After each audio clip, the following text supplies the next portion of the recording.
যশোরে উদীচির অনুষ্ঠানে তুই বোমা মেরেছিস, ফরিদপুরে খ্রিস্টানদের প্রার্থনার সময় তুই বোমা মেরেছিস, নারায়ণগঞ্জে তুই বোমা মেরেছিস।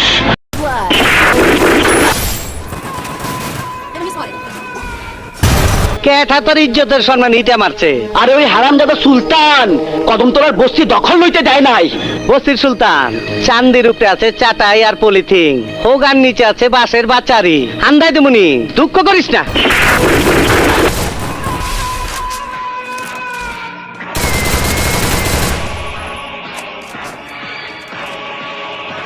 ইয়ার কি মারস? থাপ্পড়টা 32টা দাঁত ফালাই দেব। আমারে মাফ করে দেন। ও লে লে লে, মাপ কইরা দে না।